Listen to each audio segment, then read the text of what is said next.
మీకు కొన్ని కోట్లు ఇస్తానంటూ ఆఫర్ చేశారంట మంగ్లీ. డబ్బులు ఆఫర్ చేశారు. నేను దాన్ని తిరస్కరించాను. ఓకే. నాకొచ్చిన క్లయింట్‌లకి డబ్బులు ఇచ్చేయండి. నాకొద్దు. హ్మ్. ఇప్పుడు ఎవరైతే బాధితులు ఉన్నారో వాళ్ళకి డబ్బులు ఇచ్చేయండి అని చెప్పి ఆ రోజు బాధితులను కూడా తీసుకొనెళ్ళా. హ్మ్. సో, అక్కడ అది సెట్ కాలేదు. ఏమైందంటే అది సెట్ కాకపోగా అది భౌతిక దాడికి దిగేంత చేశారు మంగ్లీ గారు. So, okay. అక్కడితో నేను దాన్ని వదిలేసా. హ్మ్. ఎప్పుడు ఆవిడకి నేను కాంటాక్ట్ అవ్వలేదు. ఆవిడని కలిసింది ఒక్కసారే. ఆవిడే పిలిపించింది సెటిల్‌మెంట్ కోసమని. So, okay. అది కాలేదు. అది వర్కౌట్ కాలేదు. బయటకొచ్చాను.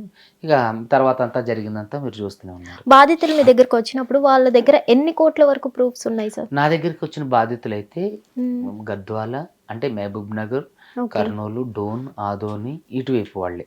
So, okay. వాళ్ళ దగ్గర 9.5 నుంచి 10.5 కోట్ల వరకు ప్రూఫ్స్ ఉన్నాయి.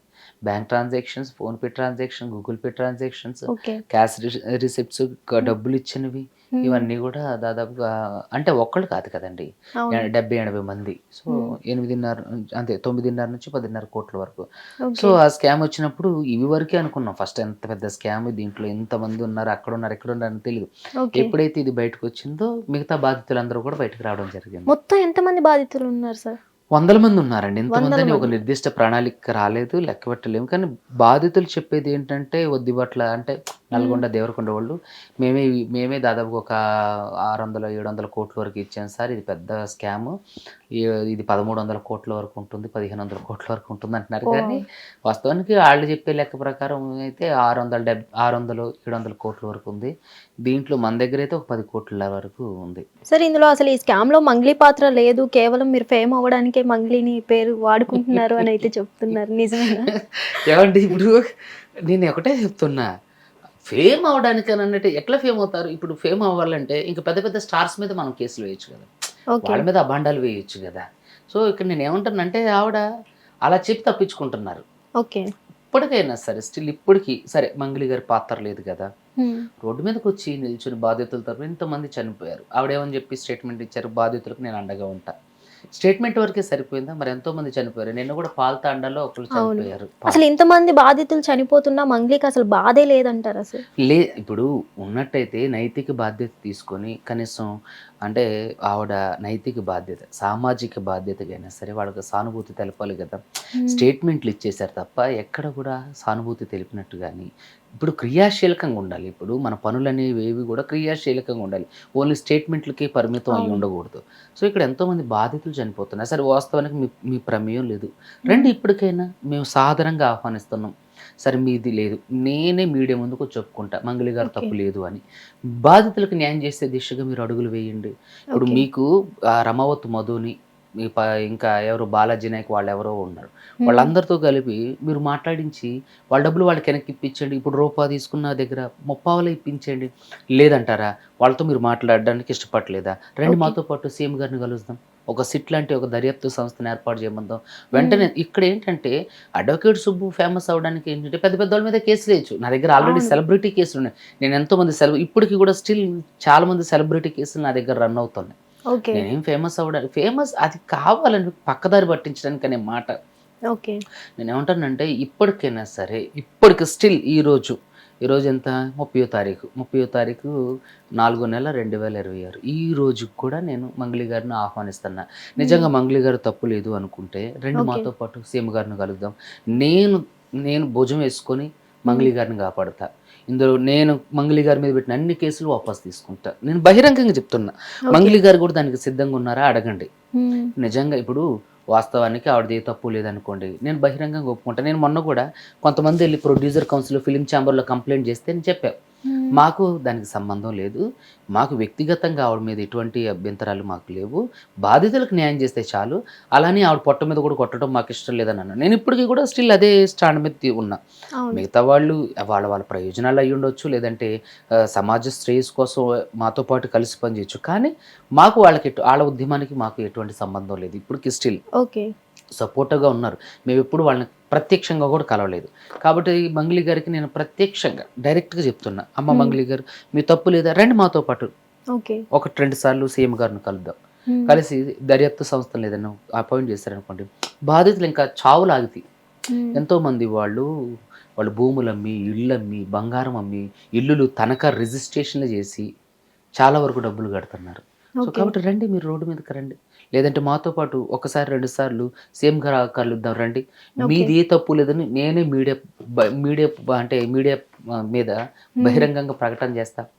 ఎందుకని మీరు అంటే ఆ దిశగా అడుగులు వేయటానికి ఇక్కడ ఒక్కటేనండి, బాధితులకు న్యాయం జరగాలి అంతే. ఇక్కడ సుబ్బు ఫేమ్ అవ్వలేదు, మంగ్లీ తప్పు చేసినట్టు కాదు. హ్మ్. బాధితులకు న్యాయం జరగాలి. అది ఏం చేస్తే జరుగుతది. మాతో కలిసి రండి. స్టేట్మెంట్లు ఇవ్వకండి. క్రియాశీలకంగా దాన్ని చూపించండి. నేనే ఒప్పుకుంటా. నేను మీ మీద, మీ తమ్ముడి మీద, అందరి మీద పెట్టిన కేసులన్నీ విత్డ్రా చేపిస్తా. నేను కూడా అంటే చేసుకుంటా. ఇక్కడ ప్రూఫ్స్ అన్నీ మీరు బయట పెట్టారు. అవును. మంగ్లీ తప్పు ఉంది హ్మ్. అని. హ్మ్. సో మరి మంగ్లీ గారు ఎందుకు ప్రూఫ్స్ బయట పెట్టలేకపోతున్నారు? లేవనా? లేవు గదా! ఇప్పుడు అడ్వకేట్ సుబ్బు 10,00,000 అడిగిండు నన్ను. ఏదో ఒక ప్రూఫ్ చూపించమనండి. ఏదో ఒక చిన్న వీడియో రిలీజ్ చేశారు. దాంట్లో అవును. ఒక మ్యూజిక్ డైరెక్టర్ గారు నా గడ్డం పట్టుకొని బ్రతిమిలాడుతున్నారు. సార్ ఆడపిల్ల సార్ వదిలేయండి. హ్మ్. మీరు నా పని ఏం చేయాలో మీరు నాకు చెప్తారన్నాను. ఓకే. అంతేగాని దాంట్లో ఏమన్నా నేను ఆవిడ బెదిరించినట్టు, భయపెట్టినట్టు, తిట్టినట్టు ఏమన్నా ఉందా? లేదు. ఏంటంటే ఆవిడ దగ్గర ఉంటే బయటపడతారు కదా! ఏం లేవు కాబట్టే అక్కడి వరకు ఎందుకు, ఆవిడ నార్సింగిలు నా మీద పెట్టిన కంప్లెయింట్‌కి ఇప్పటి వరకు ఆధారాలు ఇవ్వలేదు. ఓకే. ఎందుకు ఇవ్వలేదు? మరి నేను పంజాగుట్ట పోలీస్ స్టేషన్‌లో నా దగ్గరున్న నా స్టేట్మెంట్ ఇచ్చా, ఐ విట్‌నెస్‌లని ఇచ్చా, నా దగ్గరున్న ఆధారాలన్నీ ఫోన్ చేసిన ఫోన్ కాల్‌తో సహా ఇచ్చేసా. ఓకే. ఇక్కడ నేనేమంటానంటే మంగ్లీ గారికి ఆప్షన్ లేదు. హ్మ్. నిజంగా ఇప్పటికైనా సరే, ఇప్పటికి స్టిల్ ఈ రోజుకి గూడా నేను మంగ్లీ గారిని ఆహ్వానిస్తున్నా.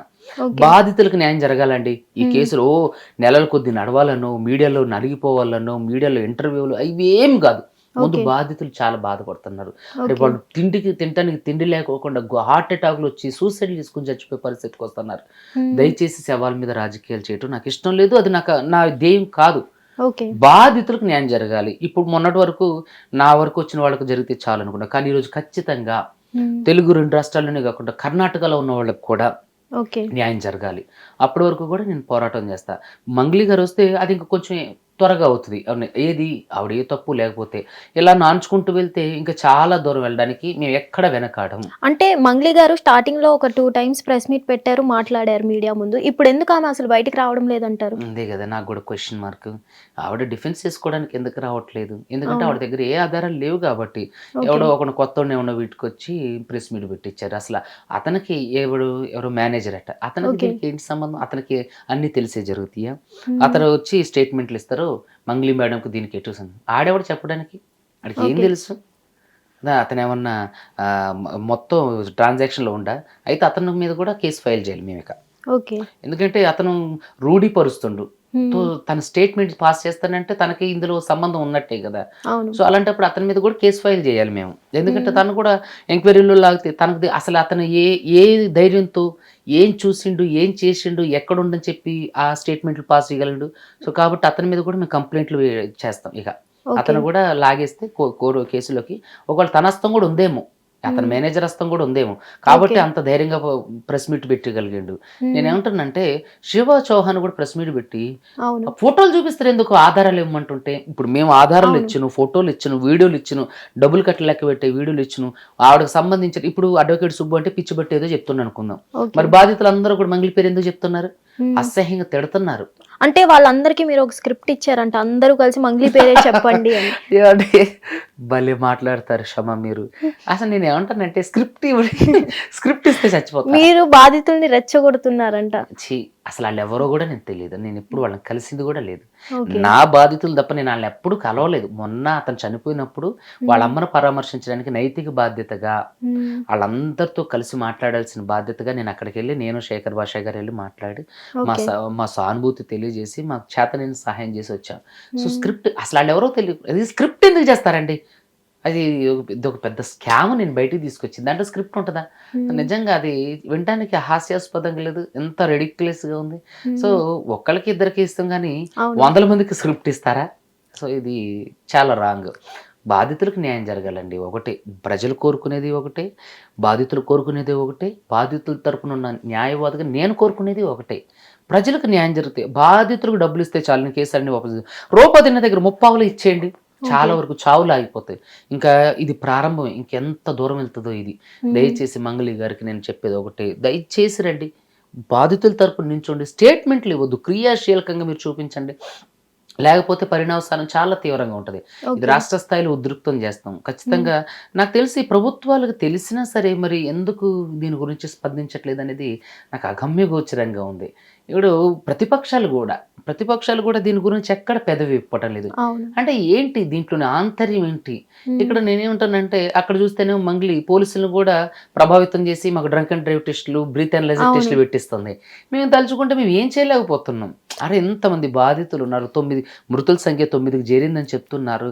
ఇంతమంది అక్కడికి వెళ్తే వాళ్ళ ఇల్లు తగలెట్టేశారు. బ్రహ్మవత్ మధుది, బాలాజీ నాయక్ ఇల్లు తగలెట్టేశారు. ఓకే. మరి ఇంత జరుగుతున్నా మరి ఎందుకు ప్రభుత్వాలు నిమ్మకు నీరెత్తినట్టున్నాయి నాకు అర్థం కావట్లేదు. ఎందుకంటే సీఎం రేవంత్ రెడ్డి గారు అంటే నాకు చాలా అభిమానం. ఆయన వెంటనే ప్రతి విషయం మీద స్పందిస్తారు. మరి దీని మీద ఎందుకని ఇంతవరకు కూడా కనీసం స్టేట్మెంట్ కూడా పాస్ చేయలేదు అనేది నా అభిప్రాయం. అందుకనే సీఎం రేవంత్ రెడ్డి గారిని కలవడానికి ఆయన అపాయింట్మెంట్ కోసం వెళ్తున్నాను. ఈ యాజ్ ఎర్లీ యాజ్ పాసిబుల్ ఖచ్చితంగా దీంట్లో ఒక ఏదో ఒక కొలికి తీసుకొస్తాం. ఖచ్చితంగా అడ్వకేట్ సుబ్బు వదిలిపెట్టడు. రమావత్ మధు ట్రాప్ చేశారు అని అంటున్నారు. ఇది ఎంతవరకు వాస్తవం? రమావత్ మధుని ఎందుకు ట్రాప్ చేస్తారు? ఉమ్. ట్రాప్ చేసడం అంటే ఏంటి? ఇప్పుడు ఒక అమ్మాయినో లేదంటే ఒక సెలబ్రిటీనో ఇంకొకరిని ట్రాప్ చేస్తారు. రమావత్ మధుని ఎట్లా ట్రాప్ చేస్తారు? ఎవడాడు అసలు? ఉమ్. ఆడేమన్నా పెద్ద హీరోనా, లేకపోతే ఏమన్నా దేశాన్ని ఉద్ధరించినోడు? ఆడు పెద్ద ఫైనాన్షియల్ ఫ్రాడ్ గాడు, 100 మంది ఉసురు పోసుకున్నాడు. వాడిని ఎట్లా ట్రాప్ చేస్తారు? అది అసలు ఆమోదయోగ్యం కాని మాట.